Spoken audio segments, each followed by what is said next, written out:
Morning all. Alright, so we're going to start with a news of the day video first, preview after, and then other video goodness later, and then there might be another news of the day video after that as well, because I just don't know, it's early in the morning for me, so it is possible there'll be a lot more to report on later in the day. So, Carey Price, this came out yesterday, which is why I'm doing this video first, is to get these items out of the way in a video first. Carey Price revealed that he was in a very dark place, and it sounds like he was there for a long time. Led him down the wrong path, which that will often do. And it's possible, too, he was putting the team before himself, and eventually that doesn't work. So, he entered a facility last month for substance abuse. Didn't say what kind, didn't say anything about it. It just said that he went through this, and he did this, and he's asking people to respect his privacy. And so, yeah, I really hope that the media does, and we'll see, when he comes back. There's no rush on the team side. At least they're not publicly putting any pressure on him. I'm sure he's put pressure on himself to come back as soon as possible, but there's no pressure from the team for him to do so. General Manager Bob Murray is on leave, and it's administrative leave from the Anaheim Ducks. And he's on leave due to his conduct. They haven't said what kind, but what's being said now is that this is one of those things that could be the effect of people being told, hey, so if you've got a problem, come forward, and that this may be one of those things that has been out there for a while, and now there's a full-on investigation. The preliminary investigation suggested that they needed to put him on administrative leave and finish the investigation, and we'll see what happens. And yeah, that's the right thing to have happen. I mean, all of us have had bosses before that we have seen some things with, right? So I honestly, I'm glad to see that there's finally accountability, maybe, for people who are bosses in the National Hockey League. And of course, there's then that discussion of how far up does that accountability go? Exactly. So Bob Murray's on leave.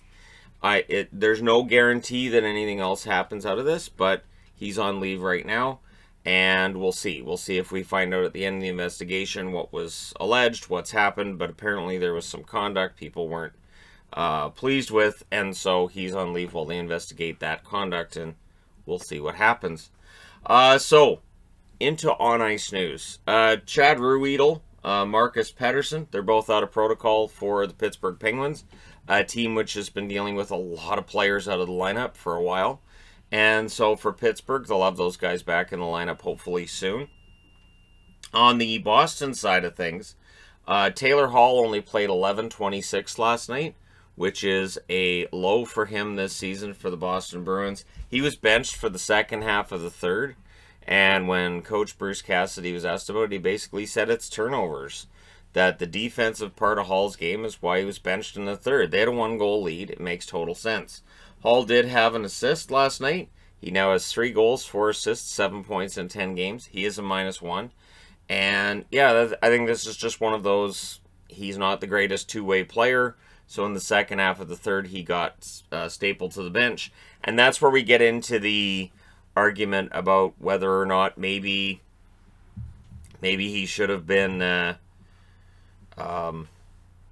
signed for less and all that. That's where people get into the whole, does a guy make too much if he doesn't play the two-way game, if you can't trust him when you're up by 1. But yeah, so that's Hall's story as to why he only played 11:26 last night. And I respect Coach Cassidy for doing that, for benching guys if he needs to, and it doesn't matter how much they make or what their name is. So yeah, we'll see if that takes place again.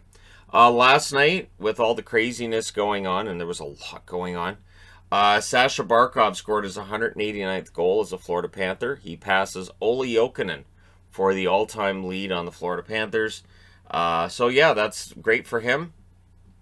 It's a mark that I think Bure probably would have reached if he'd been there and been healthy for long enough. But yeah, it's nice to see Barkov with 189 goals, and I would think in his career he's got to have a shot at eventually having 400 in his career, and I really like Barkov quite a bit. He and Huberdeau are the kind of cornerstones the franchise has needed throughout its existence and finally has. So all the best to him. kudos to him. So this is an interesting thing out of last night. So Andreas Johnsson is now Andreas Johnson, right? You've got Marcus Johansson became Marcus Johansson. Right in the middle here is Elias Pettersson, who a couple years ago pronounced it Peterson. So I started saying Peterson. When I started saying Peterson, people got mad at me. People got mad at Pettersson for changing his name to Peterson because you can't do that. I'm baffled because Johansson's now become Johnson. Johansson's become Johansson. Marchand changes his name to Marchand every other week or back and forth because he just likes to screw with people. But Pettersson can't be Peterson. I don't understand. I don't, because, yeah, every time I would say Peterson, people would try to correct me as if Pettersson himself hadn't wanted it pronounced that way. It's so weird to me. So a hard J is fine, but if you're going to change Pettersson to Peterson, apparently it's sacrilege. It's weird. So, all right, Andreas Johnson it is. I'm just going to call him Andre Johnson, because, sure. Just fully Americanize it. And Mark Johansson sounds good, too. So, or Mac Johansson. Anyways, so it's one of those things. I just wanted to bring it up here because, yeah, it was kind of a big deal when I was saying Peterson. People were getting mad at me when it was Pettersson who wanted people to say Peterson. And it never caught on because people flat out refused. But other players can do it. It's like, you're too young to know what your name's supposed to be.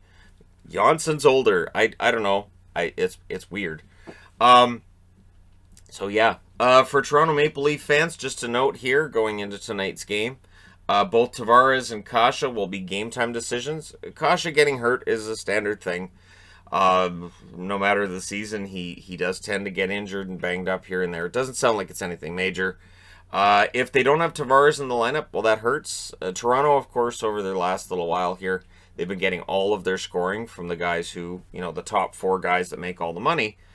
And so if Tavares is out, that could make things a little bit more difficult for Toronto in the short term, because it doesn't sound like Tavares is dealing with anything that's major that would cause him to miss a bunch of games either. So yeah, there you go. Let me know your thoughts in the comment section below as always. Don't forget to hit like and subscribe if you're browsing your way through. You just tap it upon this video. Thank you guys so much for watching, for all your support. I will talk to you again soon.